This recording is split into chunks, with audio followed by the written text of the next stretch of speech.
The world is changed. The first word spoken in Peter Jackson's film adaptation of The Fellowship of the Ring. The world had changed. The first sentence written in Ian Chesterfield's Novelization, itself adapted from Peter Jackson's film. These two opening lines, one heard by the ear, the other read by the eye, speak to the difference between the act of watching a film and reading a novel. The world is changed, is immediate and resonant. It is spoken in the present tense, placing the listener directly in the unfolding moment. The world had changed is written in the past tense. It signals that the narrative is retrospective. The reader is being told something that has already happened. To tell a story, as in a novel, is to describe, explain, summarize, expand. To show a story, as in film, involves a direct, oral and visual performance experienced in real time. To explore these differences, this video will look at one part of the story in both the film and the novelization of The Fellowship of the Ring. First, we'll watch a short clip from the film. Then, we'll read the matching chapter from the novelization. Since films move quickly and can show a lot in just a few minutes, while novels often take pages to describe the same events, we'll break the novelization chapters into short passages. After each passage, we'll stop to talk about what works well in the novel, what might be stronger in the film, and how each version tells the story in its own way. We'll go back and forth like this until we've worked through the whole chapter. At the end, we'll wrap everything up by thinking about what each medium does best, where they might struggle, and how comparing them helps us understand the story in a new way. By the time we're finished, we'll have a much clearer idea of how storytelling changes when it moves from screen to page, and why that matters. Let's begin. The world is changed. I feel it in the water. I feel it in the earth. I smell it in the air. Much that once was is lost, for none now live who remember it. It began with the forging of the great rings. 3 were given to the elves, immortal, wisest, fairest of all beings. 7 to the dwarf lords, great miners and craftsmen of the mountain halls. And 9 rings were gifted to the race of men, who above all else desire power. For within these rings was bound the strength and will to govern each race. But they were all of them deceived, for another ring was made. In the land of Mordor, in the fires of Mount Doom, the Dark Lord Sauron forged in secret a master ring to control all others. And into this ring he poured his cruelty, his malice, and his will to dominate all life. One ring to rule them all. One by one, the free lands of Middle-earth fell to the power of the ring. But there were some who resisted.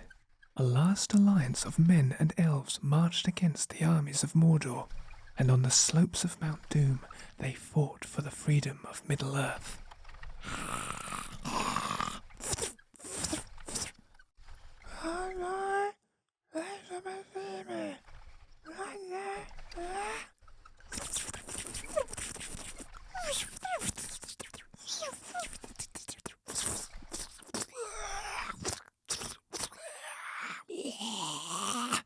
Victory was near. But the power of the ring could not be undone.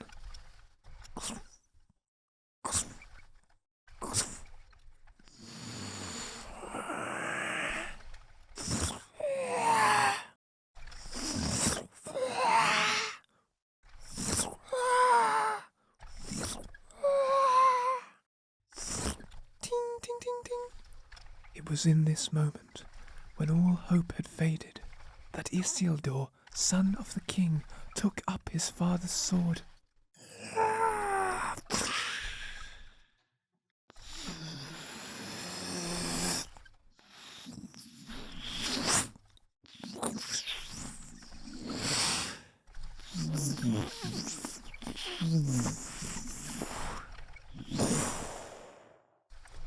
Sauron, the enemy of the free peoples of Middle-earth, was defeated.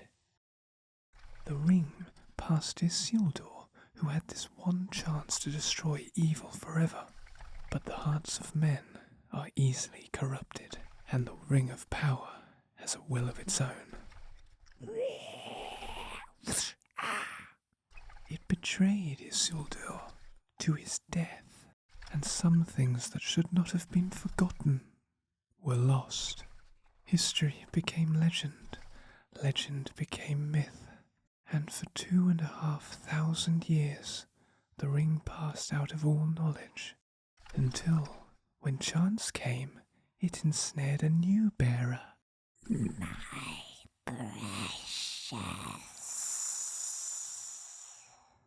The ring came to the creature Gollum, who took it deep into the tunnels of the Misty Mountains, and there it consumed him. It came to me, my own, my love, my precious. Gollum, Gollum. The ring brought to Gollum unnatural long life. For 500 years it poisoned his mind, and in the gloom of Gollum's cave, it waited. Darkness crept back into the forests of the world. Rumour grew of a shadow in the east, whispers of a nameless fear, and the ring of power perceived its time had now come. Ka-ting, ka-ting, ka-ting. It abandoned Gollum, but something happened then the ring did not intend. It was picked up by the most unlikely creature imaginable. Was this a hobbit? Bilbo Baggins of the Shire. A ring. Lost! My precious is lost. For the time will soon come when hobbits will shape the fortunes of all. Next, we'll read the first passage from the first chapter of the novelization, and then compare and analyze the differences. The world had changed. The transformation was subtle but unmistakable, perceptible in the flowing waters of ancient rivers, evident in the very soil that nourished the great forests, detectable in each breath of wind that swept across the lands. Much of what once flourished had vanished from memory, for there remained none living who bore witness to those ancient days. In a time beyond reckoning, when the world was younger and filled with both greater wonders and deeper shadows, a momentous creation took place. The fires of a forge blazed with supernatural intensity, their light reflecting off walls adorned with intricate patterns unlike any crafted by mortal hands. Molten gold, glowing with an inner light that seemed to pulse with life itself, streamed from an ornate ladle into waiting moulds. This was the beginning, the forging of the great rings. 3 perfect circles of precious metal emerged from the forge, each bearing a gemstone of different hue. One radiated the blue of deepest waters, another the pure white of starlight, the third the red of autumn fire. These magnificent creations passed into the safe keeping of the elves, the firstborn children of creation, beings whose grace and beauty were matched only by their profound knowledge gathered across their unending lives.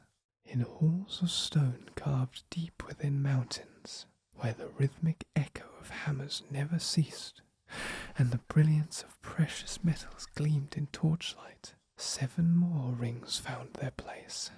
7 dwarf lords, their beards elaborately braided and eyes glinting with pride, raised their gifts aloft. Their stout fingers, strong enough to shape unyielding stone, closed around these tokens of power with reverence and satisfaction. Then, in palaces and strongholds across the lands of men, 9 final rings were distributed.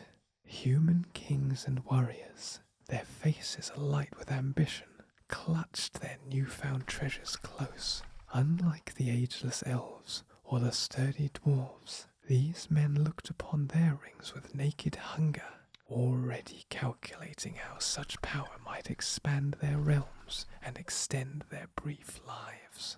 Within each perfectly forged circle of metal dwelled energies beyond mortal understanding, abilities to protect and preserve, to build and nurture, to maintain the balance of the world.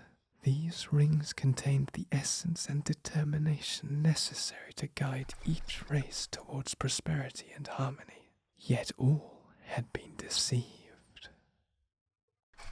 This opening passage from the novelization gives us a rich, poetic version of the story's beginning that works very differently from what the film was able to show. As a written medium, prose has the ability to slow down time and let us absorb every detail. The description of rivers, wind, and soil changing over time builds a quiet, mysterious atmosphere. The language paints the same pictures we saw in the film, but through words instead of images, and invites us to imagine the scenes in our minds instead.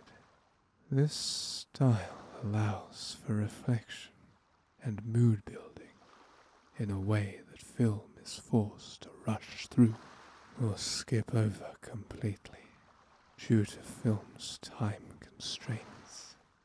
That said, this written version of the story also has its limits. For readers who are used to fast-paced visuals, the slow build-up and long descriptions might feel like they take too much time. The film version was much more fast-paced and filled with eye-catching visuals, relaying the same information in a matter of seconds. This is because film has the power to show rather than tell, making things immediately clear through images and sound. In contrast, the novelization relies on the reader's imagination to do much of the visual work. Still, this passage from the novelization uses that flexibility to its advantage. It adds texture and tone, it builds myth, and it gives us a chance to think about the meaning behind events. The film might have dazzled our senses, but a novelization like this can give us space to reflect, imagine, and feel the story in a slower, deeper way. Both formats have strengths and weaknesses, but they each offer a unique way of entering Middle-earth. Let's continue with the next passage.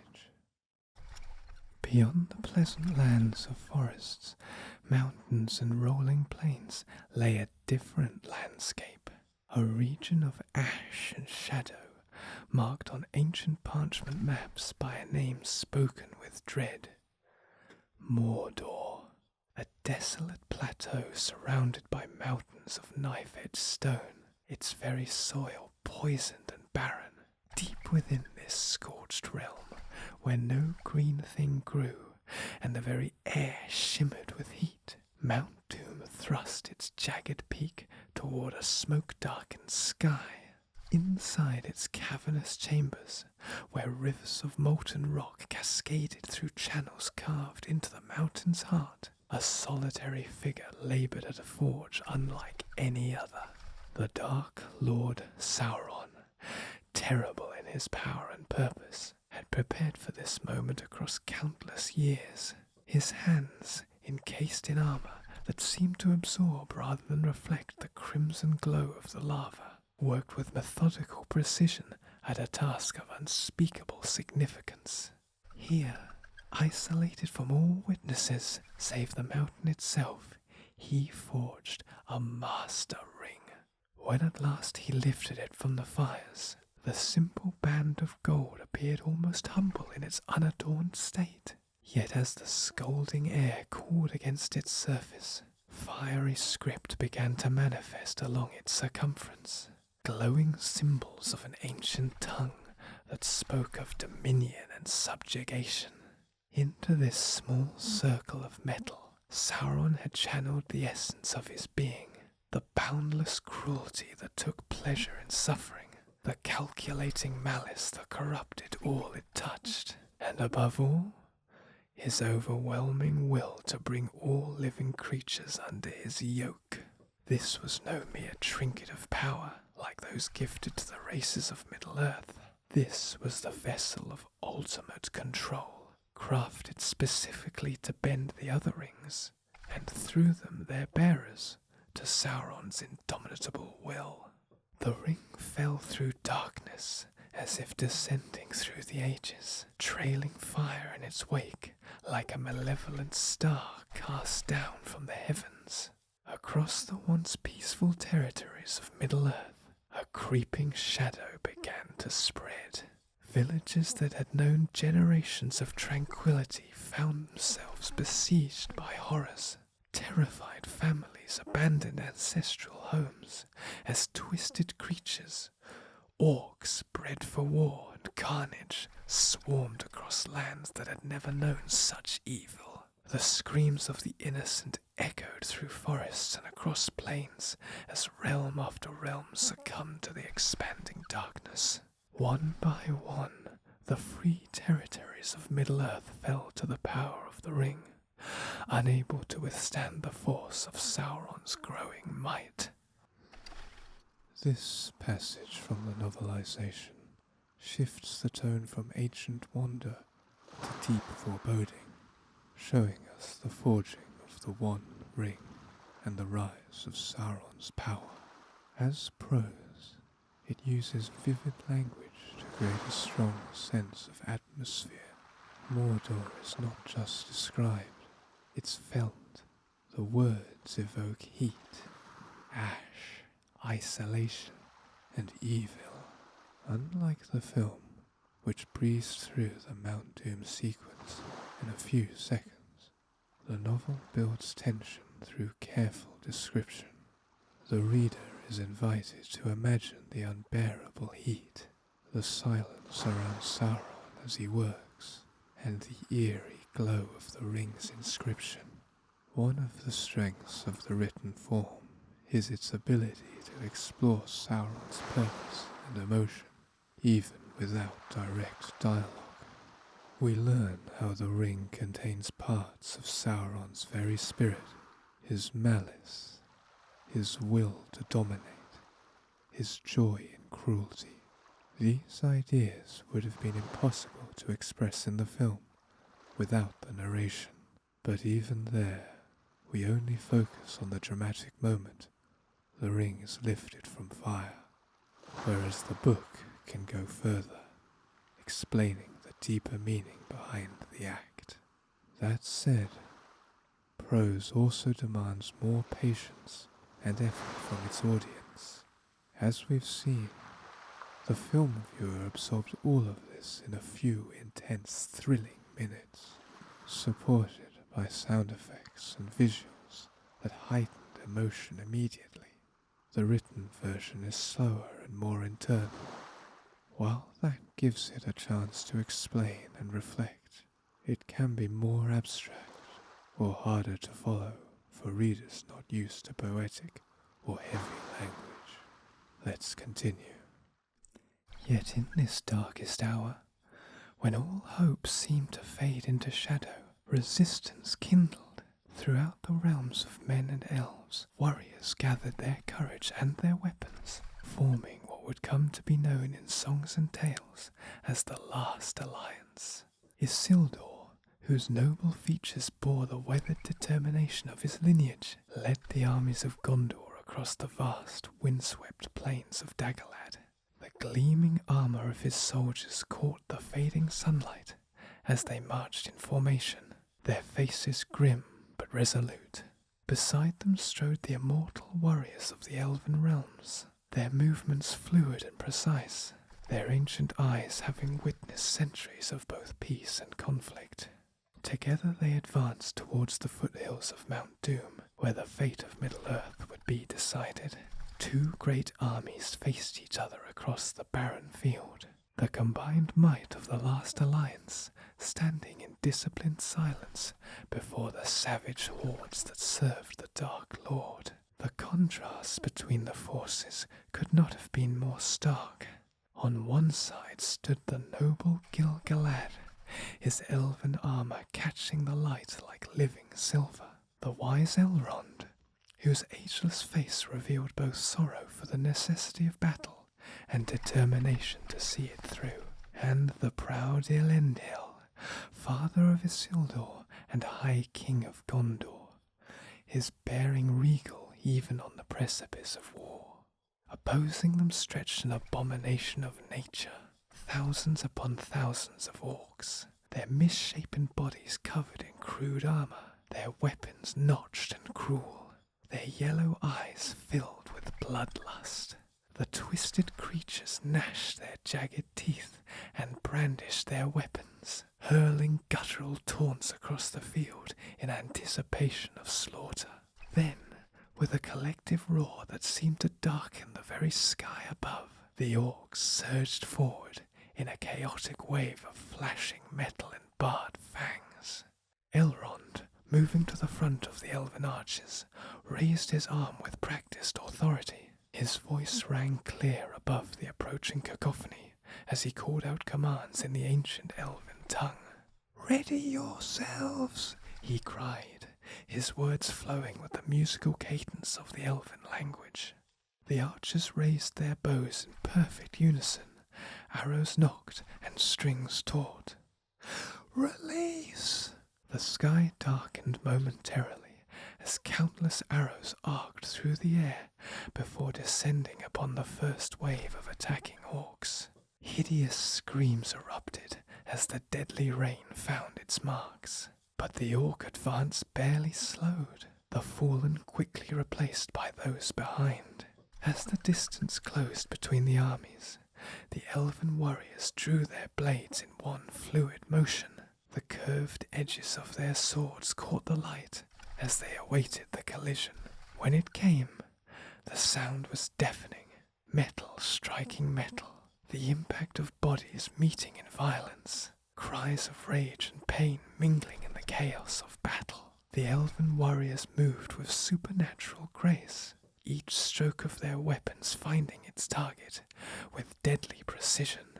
Beside them fought the men of Gondor, their strength and courage matching the skill of their immortal allies. Elendil himself stood tall amidst the fray, the legendary sword Narsil held aloft in his hand, its blade seeming to burn with inner light as it cleaved through the enemy ranks. Across the blood-soaked plains of Dagorlad, the last alliance carved a path through the seemingly endless horde, driving toward the looming shadow of Mount Doom with unwavering resolve.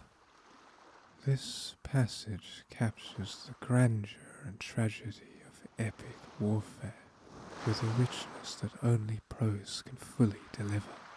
It offers readers more than just a dramatic battle.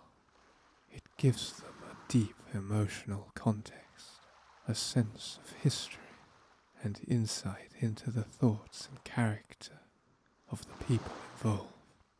We are told not only what happens, but why it matters, and that's one of the novelization's biggest strengths compared to the film. In the film, the battle was fast, loud, and visually overwhelming. It hits the viewer with an adrenaline rush and a wave of spectacle. But the written version slows everything down.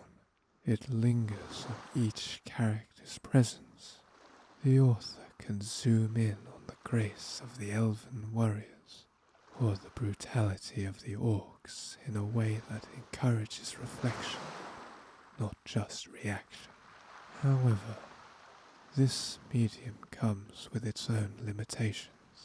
The battle is described in layers. One moment arrows fly, the next swords clash, but much of it relies on metaphor and pacing rather than real-time energy. Readers must imagine the scale and motion of the battle, and that requires mental effort and focus. The vivid language is powerful, but for some, it might feel distant compared to the immediacy of watching the same scene unfold on screen. Let's continue. As the tide of battle began to turn, a whisper of hope spread through the ranks of men and elves. The forces of darkness faltered before their combined might, and for a brief, breathtaking moment, victory seemed within reach. But then the very air grew cold. A hush fell over the battlefield as a towering figure emerged from the shadows of Mordor. Sauron himself had come forth, his armoured form rising above his minions like a dark spire against the flame-lit sky. Even from a distance, the simple gold band encircling one massive finger seemed to pulse with malevolent energy, casting an aura of dread that spread across the field like a poisonous fog.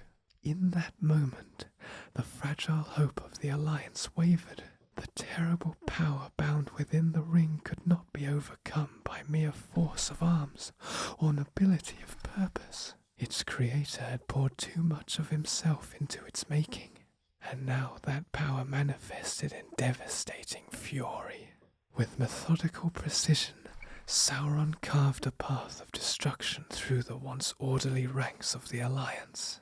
Where his shadow fell, warriors who had fought bravely moments before now trembled and fell back. The very ground seemed to shudder beneath his armoured tread. Elendil, his face etched with grim determination, saw the faltering courage of his men. With a wordless cry that carried across the chaos of battle, he raised his sword Narsil, its blade catching the dim light like a star in twilight, and led a desperate charge towards the Dark Lord. Around him rallied the bravest of his warriors, their fear overcome by the example of their king. Together they surged forward, a last defiant thrust against the gathering darkness. Sauron turned toward them with deliberate slowness. The great mace in his hand swung in a terrible arc, its spiked head whistling through the air with unnatural speed, despite its enormous weight. When it struck, the sound was like thunder. Elendil's body, broken by the impact, was hurled backwards. The proud king, who had led his people with wisdom and courage, crumpled to the ground like a child's discarded doll, his armour crushed and his noble features forever stilled. Isildur, fighting nearby, witnessed his father's fall. With a cry of anguish that tore from the depths of his soul, he abandoned his position and raced across the churned earth to where Elendil lay. Kneeling in the blood-soaked dirt, he gathered his father's lifeless form in his arms, oblivious to the battle that raged around them. The towering shadow of Sauron fell across the grieving sun, blotting out what little light remained in that dark hour. The Dark Lord raised his mace once more, preparing to end the lineage of kings with a single merciless blow. It was in this moment, when all hope had faded and darkness seemed poised to claim final victory, that Isildur looked up through tears of grief and rage. His hand, moving almost without conscious thought, reached for his father's sword that lay broken beside them. The severed blade of Narsil gleamed dully as Isildur's fingers closed around its hilt. With the strength born of desperation and vengeance, he swung the broken sword in a wild arc toward the Dark Lord's outstretched hand. By some chance or fate beyond mortal understanding, the shattered edge found its mark. The blade, forged in an earlier age by master craftsmen who had imbued it with powers beyond ordinary steel, sliced through the Dark Lord's gauntleted fingers with impossible cleanness. Time seemed to slow as the plain gold band that had been the source of so much suffering was severed from its master's hand. It flew through the air, glinting in the firelight, trailing an otherworldly glow as if reluctant to be parted from its creator. A blinding flash of light erupted from where Sauron stood. A shockwave of pure energy rippled outwards across the battlefield, knocking combatants from both sides to the ground. When vision returned to those who witnessed it, where the Dark Lord had stood, only his empty armour remained, clattering hollowly to the ground piece by piece. Sauron, the great enemy of the free peoples of Middle-earth, had been defeated. His physical form, bound to the power of the ring, had been unmade when the connection was broken. This climactic scene powerfully illustrates what prose can achieve that the film might have struggled to fully express. In visual terms, the confrontation between Sauron and the Last Alliance was a flurry of motion, sound, and special effects. But here, every moment is deliberate, emotionally anchored, and steeped in symbolism. We see not just action, but consequence and internal experience. The prose slows time at critical junctures, when Elendil falls, when Isildur mourns, when the broken blade arcs upward to give each beat the emotional weight it deserves. This lends a mythic gravity to the sequence, transforming it from a skirmish into a foundational legend. Isildur's grief is not just witnessed, but felt. His despair, his spontaneous act of vengeance, and his impossible triumph aren't just points on a plot chart. They are the emotional climax of a generation's struggle. The film showed a flash of anguish on his face and a sudden strike, but the novel allows us to live inside that moment, understand it from within, and see the broken sword, not merely as a weapon, but as a symbol of inheritance, legacy, and fate. Let's continue.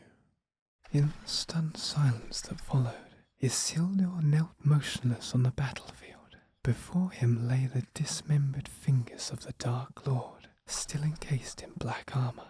The simple gold band that had caused such devastation gleamed innocently among them, seemingly untouched by the violence of its separation from its master. With trembling hands, Isildur reached forward. Something in the ring's perfect curve and unblemished surface called to him, awakening a hunger he had never known before. He lifted the severed finger and carefully worked the ring free, his eyes never leaving its hypnotic surface. As he held it aloft, the last rays of daylight caught its edge, and for an instant it seemed to burn with an inner fire that reflected in Isildur's transfixed gaze. The ring had found a new bearer.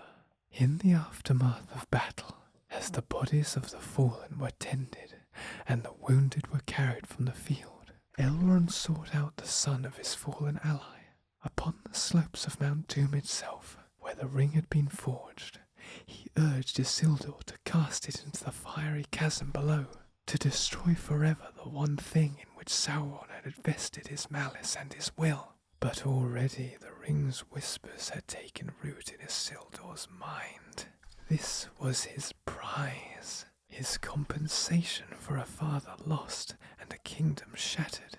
The hearts of men, unlike those of the immortal elves, were susceptible to such temptations, their brief lives making them eager for power that might extend their limited lifespan or magnify their achievements.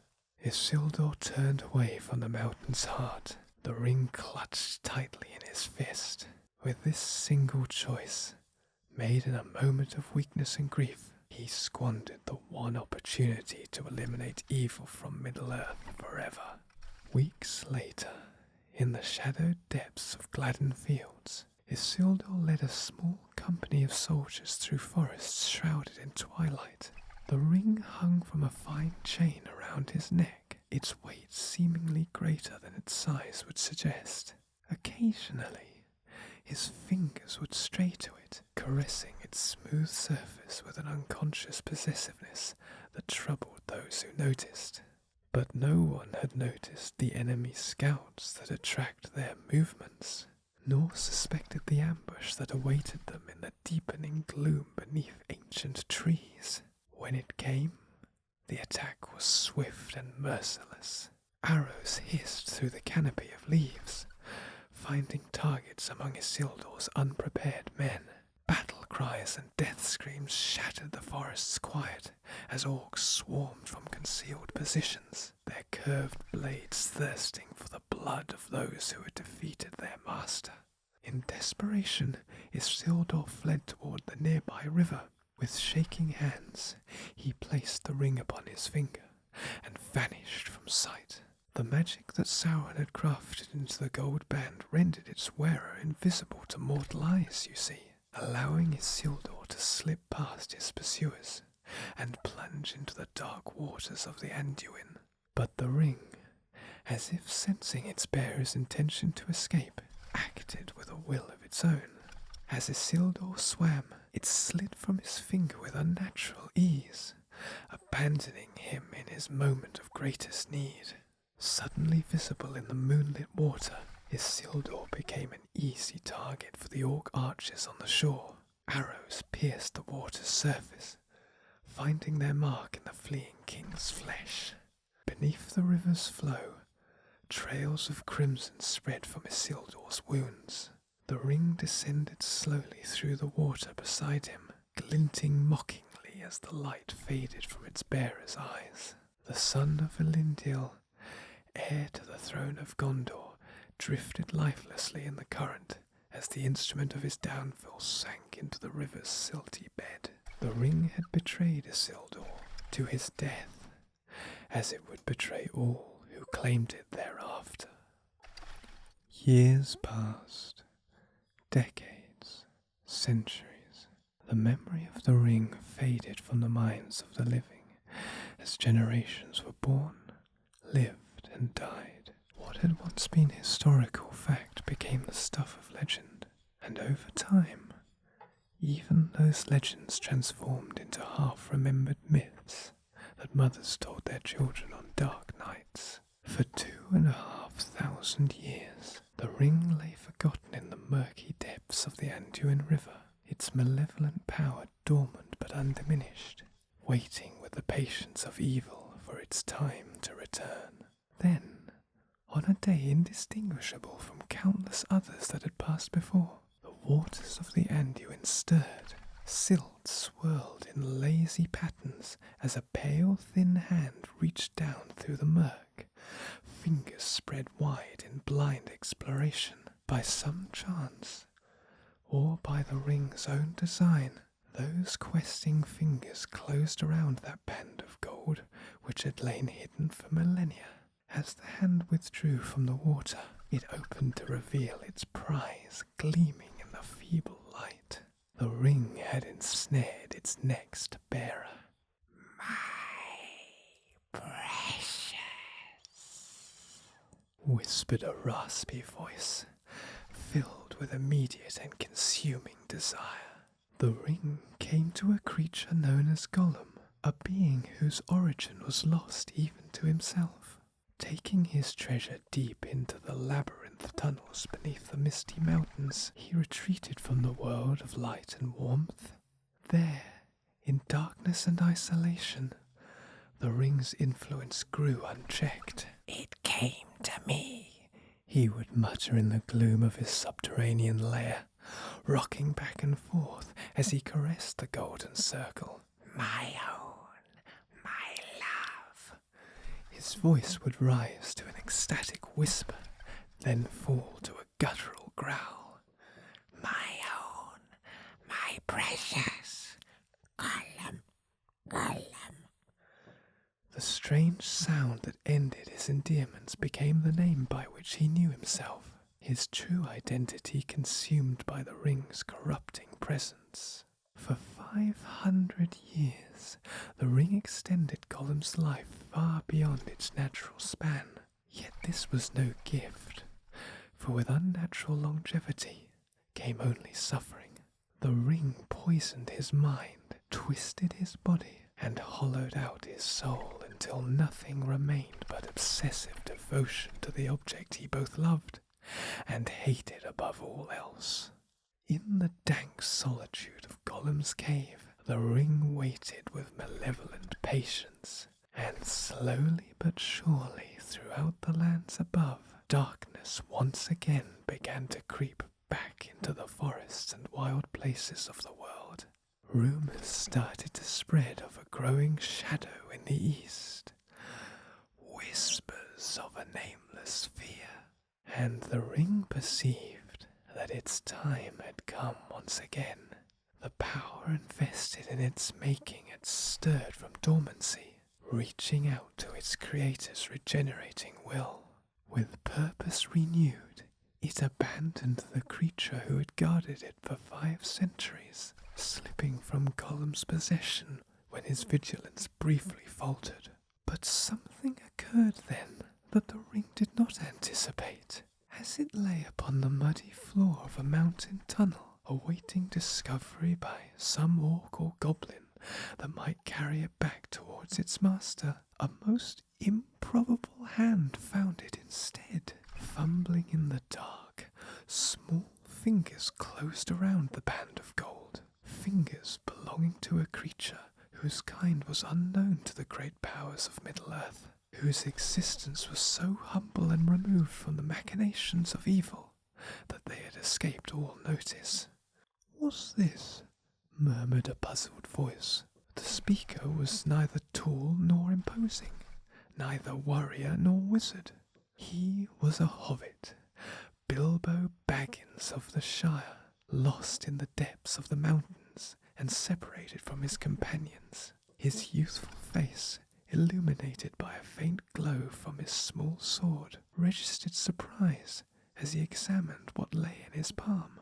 "A ring," he remarked softly to himself, turning it over with curiosity rather than greed. From somewhere in the tunnels behind him came an anguished scream that echoed through the cold, dank passages, a sound of loss so profound it seemed to shake the very stone. "Lost! My precious is lost!" Startled by the distant cry, Bilbo quickly pocketed his find and hurried onward through the darkness, unaware of the significance of what he now carried, or how it would change not only his life, but the fate of all Middle-earth.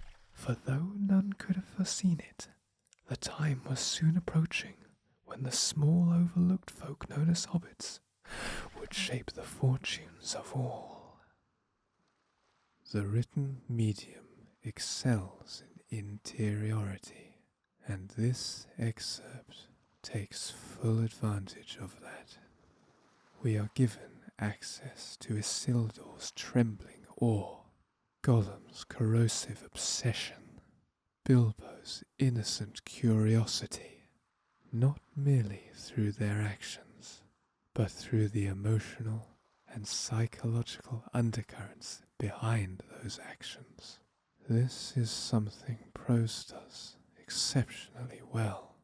It allows the reader to dwell within characters, to witness not just events, but inner transformations.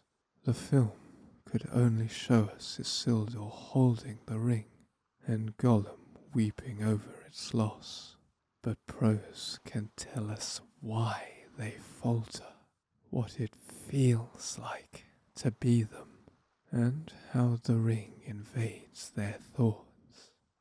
Another strength is narrative breadth and compression of time.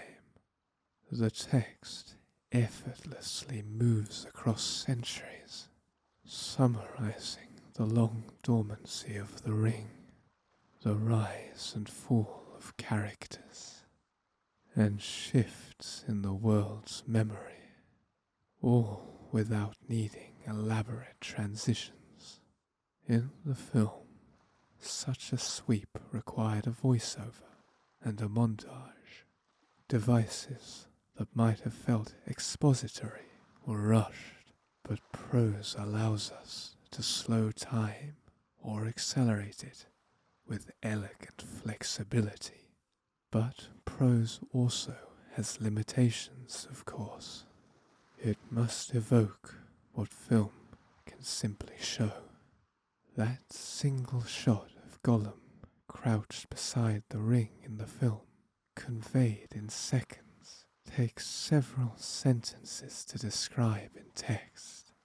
The emotional immediacy of performance, facial expressions, voice, sound effects, can hit the audience with visceral impact in film, whereas prose must build that effect through cumulative detail.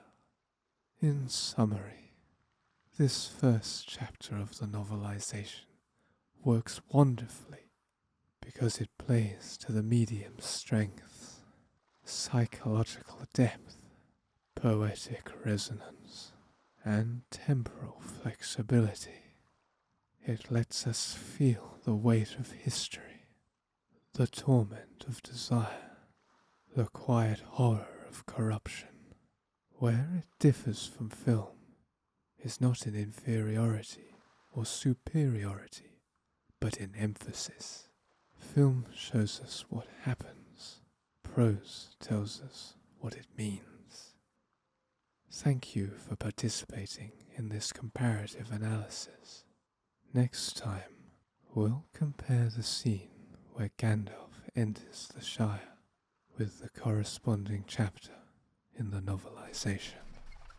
Take care, and if you're listening to this, please send help.